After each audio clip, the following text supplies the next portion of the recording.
The thing about Lee that like draws me in is I feel like a lot of people could have been this Lee Harvey Oswald. I think I could have been. Yeah. You know, like if you grew up under those circumstances. Oh, yeah. I see a lot of my friends. Been growing up under the circumstances he grew up in. But I mean, he still seemed like, and I still feel like I'm a nice guy. Yeah. You know, there's no. I think he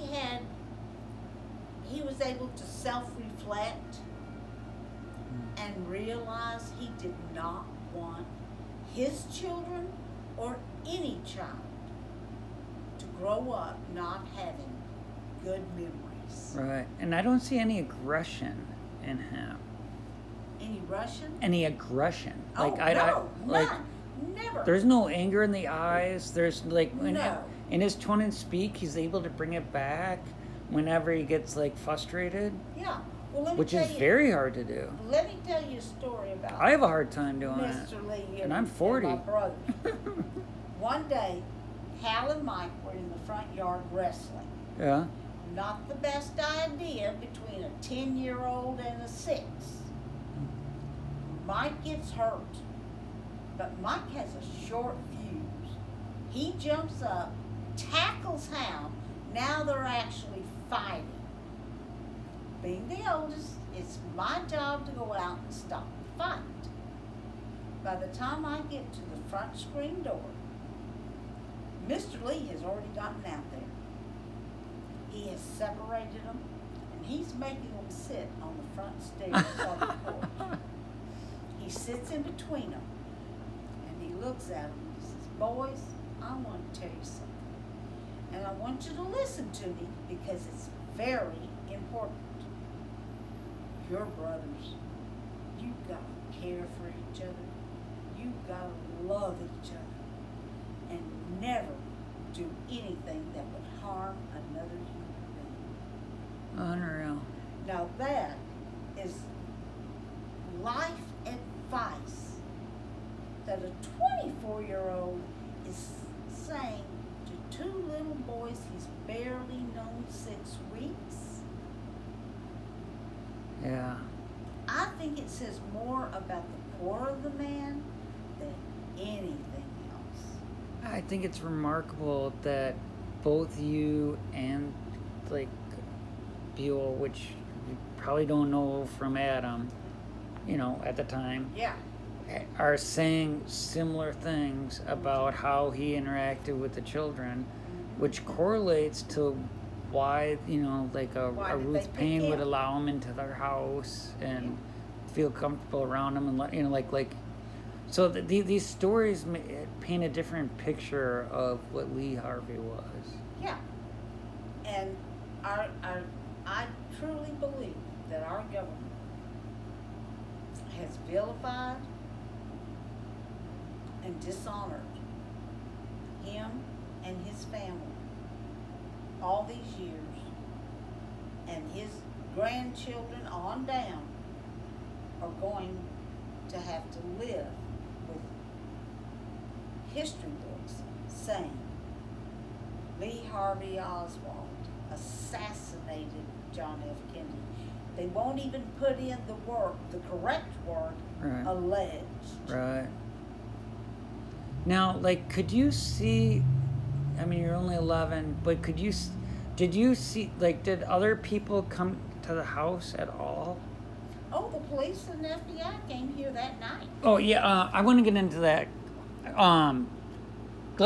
Would you mind if I skip to that real quick? Sure. You can do one. So your mom said that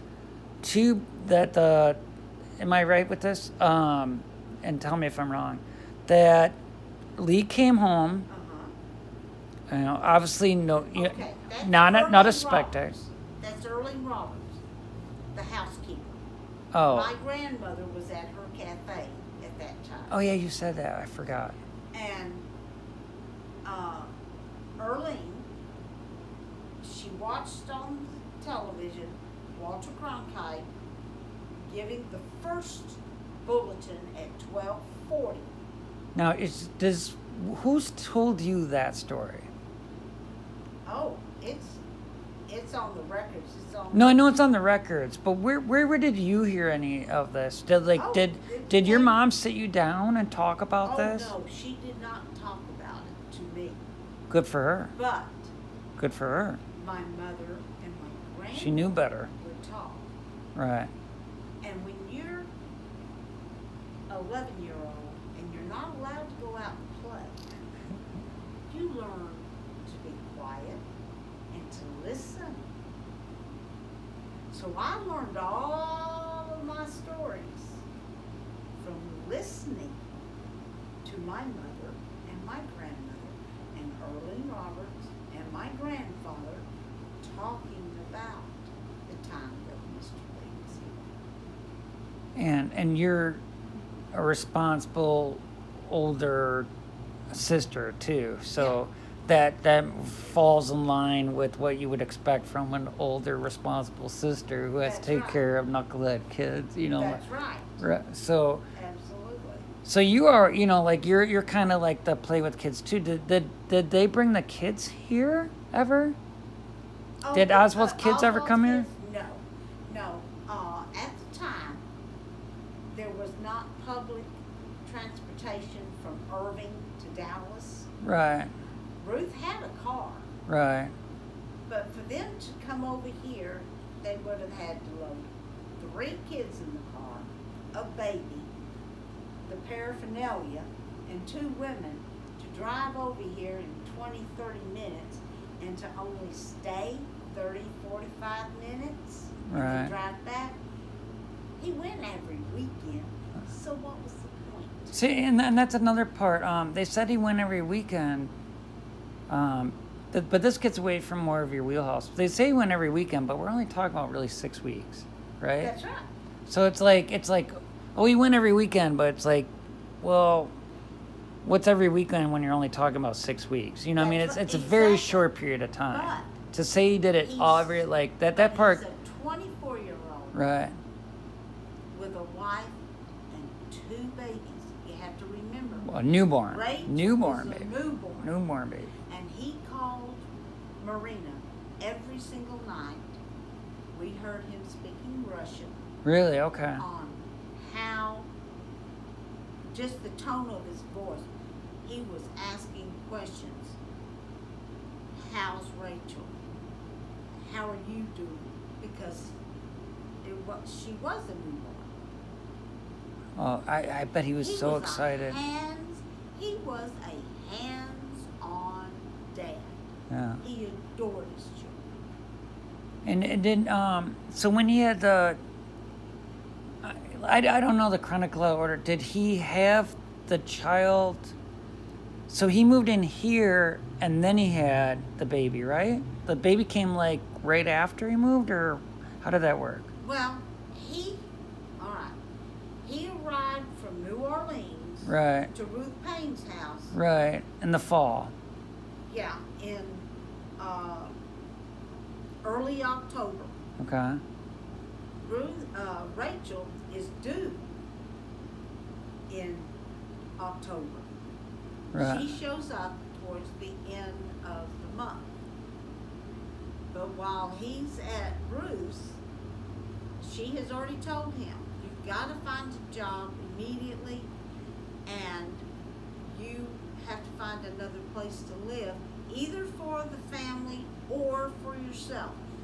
Marina and the babies are always welcome to you. huh, But you and Marina do too much fighting, and I'm not going to have my children around that much fighting.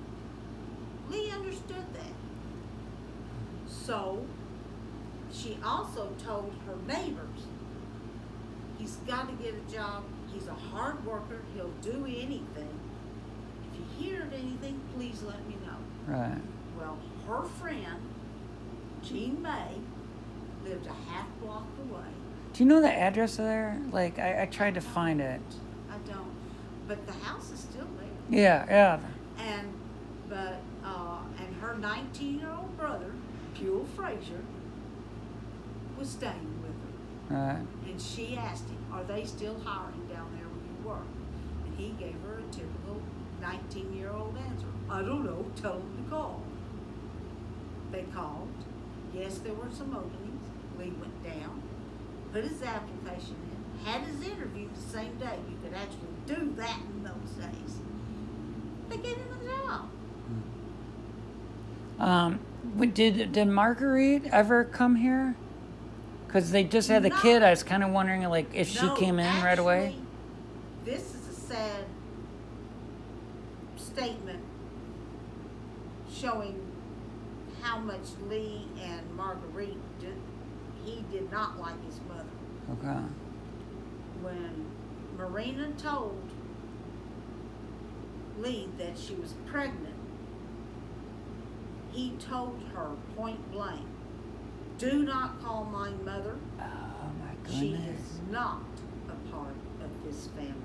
Really? Yeah. In fact, And that's while he was in New Orleans. Before. Right before he moved. Right before he came here. well, actually, It'd be the summer. they maybe? were at the Neely house when she found out she was pregnant. Okay. Yeah. And so. And she's saying, and he's telling her, "Don't tell my Don't- mom." Yeah. Now that takes a lot of disdain. It does. It does. And So she never came around here. no, in fact. Did you ever meet her? First, I Oh. did not. Oh. My grandmother did. Okay. And my grandmother did tell me a little bit about what they talked about when she came. But the first indication that Marguerite had another grandchild was the night she walked into the police station. Really? Yeah, Friday night. And But- Marina, June, was standing beside Marina's chair, and Marina was holding Yeah. Rachel. So your interaction with Oswald was. I don't mean to skip around on you. No, you're fine. Your interaction was, because when I called the number, you're like, oh yeah, I lived here. I'm just like, how is that possible? You know what I mean? Because I'm like, and now I'm like, wait, like, and on the way, 71. right? But that makes more. You're the child of the owner of that ran The this, grandchild. and you were here. Mhm.